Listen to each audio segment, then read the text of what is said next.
Thank you for downloading this in-ear entertainment podcast. You're listening to Shakespeare's Sonnets.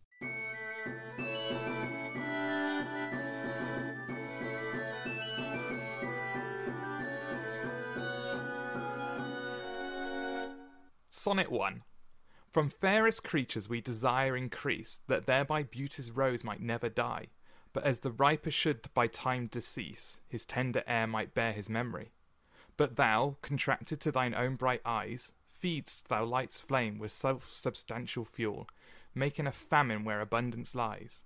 Thyself thy foe, to thy sweet self too cruel, thou that art now the world's fresh ornament, and only herald to the gaudy spring. Within thine own bud buriest thy content, and, tender churl, mak'st waste in niggarding. Pity the world, or else this glutton be, to eat the world's due by the grave and thee. So, welcome to Shakespeare's Sonnets, random people. That was sonnet number 1 of Shakespeare's 154 of them, blimey. I'm Mark Chatterley, as you probably recognise my voice. Maybe not by now, but you will. And I'm with my great friend, who I shall let introduce himself. Hello, I am Thierry, and I'll be co-hosting this podcast together with Mark for... an entire year we're planning to do this throughout all of Shakespeare's amazing sonnets. Yeah, and you've just heard the first one. You will hear Thierry read it again at the end of the episode, but you can pretty much find them anywhere online. They're all out of copyright. Did they ever get in copyright? I don't know. I remember reading that Shakespeare never really gave his consent to having them published in the first place, so copyright was a bit tricky at the time, I guess. Yeah, so we're essentially dancing on his grave. Pretty much. I think that's what you do with Shakespeare, don't you? Yeah, he didn't want them published. We're forcing them into the public's eye. So this sonnet 1, and from 1 up until about 17, is a collection of sonnets that are called the, or generally referred to as the procreation sonnets. That's correct, isn't it? Yes. They're addressed to a anonymous young lover. We don't know who he is or whether he actually ever existed. Basically, birth and procreation is a theme that is recurring in these first 17 sonnets.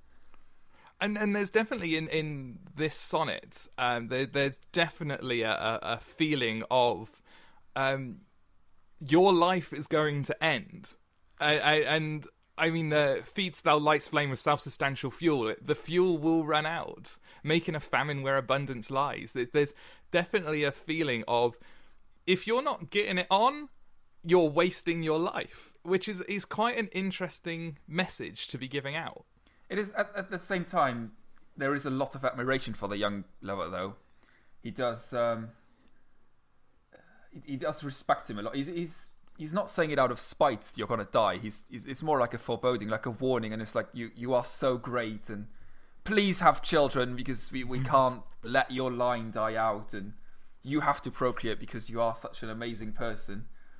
So it's less of, it's not an adult to a young adult saying this is something you need to do. It's more of I admire you so much, I don't want your essence essentially to disappear. That's pretty much what is going on here, yes. Which I find that, I suppose that's quite different to the modern world, in that nowadays people are having children later and later and later. I've got friends who I think are having kids quite early, and they're in their 30s, and to me that's quite early, and that wouldn't have been the case back in when these were published. Well, to be fair, in Elizabethan times, by 40 you could be an old man, so waiting until you were 34 or 35 years old to have children, that would have been quite late. But yeah, I suppose that's true. Yeah, life expectancies. I'm gonna have to do some research. I'm gonna have to read around this.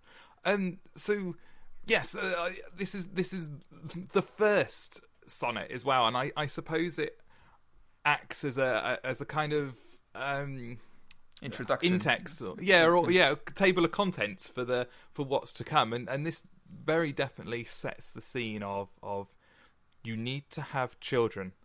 Well, I mean, the very first line, from fairest creatures we desire increase, that just, I mean, he's basically begging him to have sex. It's just, not with himself, obviously, but with a female. And I suppose there would have been a lot of Christian influence in terms of sort of the traditional Christian values of procreation, and essentially marriage didn't necessarily come into it. Marriage back then was still a property exchange at its base level, I'd say, and procreation was the outcome of that, and that was humanity's aim, to procreate. Well, Shakespeare doesn't seem concerned at all with the I'll give you 20 sheep if you have my daughter sort of thing. He is really just obsessed with the procreation part of the marriage bit, even though he doesn't really mention marriage in this first sonnet at all. That's true, and yeah, that's true. I wonder, because I've got no knowledge of what's coming up, so I'd be interested to see if that appears for me. I'm just sort of trying to look at some of the words in terms of words that to me don't mean a lot, but there's the wonderful word, and we talked about this a bit earlier before we started recording, which is niggarding, yeah. Which is a wonderful word, and I have to admit I'm not 100% sure what it means. Hoarding, I think. As in, and keeping everything to himself, which makes sense in context. And tender churl makes waste in niggarding. Yeah, tender churl makes waste in niggarding. So he's. It's a recurring theme as well that will turn up again later. The young lover is apparently obsessed with himself. So we'll have the mirror in, I think, Sonnet 2 or Sonnet 3, where he's just very, very self-obsessed, narcissistic young lover. So he's basically telling him, if you just love yourself, there's no end. Well, there is an obvious end for you, but you're not gonna like it, sort of thing. You'll wither away. Yeah. You'll have all your stuff, but what are you gonna do with all the stuff you're hoarding if you don't have children to no heir to give it to? Yes, yeah. To eat the world's due by the grave and thee. The idea that. Yeah, pity the world, or else this glutton be to eat the world's due by the grave and thee. It's a nice rhyming couplet at the end to finish, but you're left with this, or at least I'm left with this feeling of depression, and I'm pitying him. You feel the pity that the writer obviously feels for this young lad. At least I think there's some pity in there. Like you said, there's admiration in the sense of, I want you, I think you should, you're that wonderful and beautiful, and you should go forth and do this. But there's also a pitying in the sense of, you're wasting something special.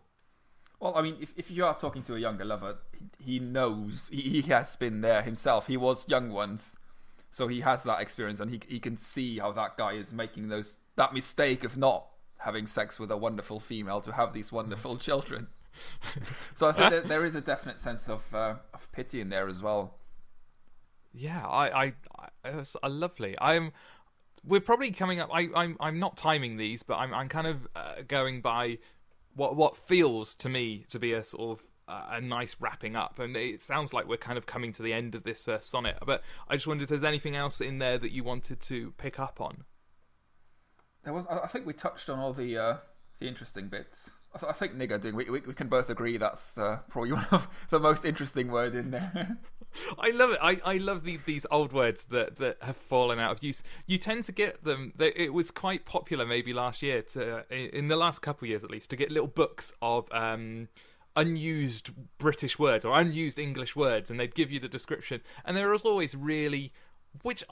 words that I've always knew the meaning of, like succubi and incubi, were ones that came up in there quite a lot. But you'd get words like niggarding in there. I'm going to be really careful about how I say that. So we're probably going to pop along and see a few more of them as we go forward. I mean, there's quite a few left to go. So we must be halfway through by now. Yes, we've been talking for a whole 10 minutes. Right, I'm gonna leave it there. I'm gonna let you read sonnet number 1 as we go out, and I did mess up a few times, I will admit, and I'm sure that's going to be a recurring theme for me. So we shall see whether you do, and then we will say goodbye to everyone. Right, sonnet 1. From fairest creatures we desire increase, that thereby beauty's rose might never die. But as the riper should by time decease, his tender heir might by his memory. But thou, contracted to thine own bright eyes, feedst thy light's flame with substantial fuel, making a famine where abundance lies, thyself thy foe, to thy sweet self too cruel.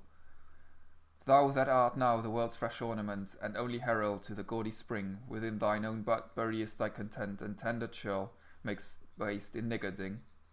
Pity the world, or else this glutton be, to eat the world's due by the grave and thee. Excellent. Thank you very much. I've been Mark Chatterley. I've been Thierry Heles.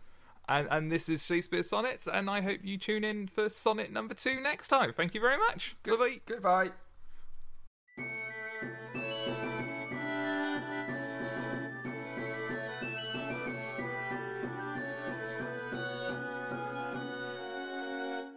You've been listening to Shakespeare Sonnets with Mark Chatterley and Thierry Heles. This has been an In-Ear Entertainment podcast. To listen to other podcasts or find out more about In-Ear Entertainment, go to www.inearentertainment.com.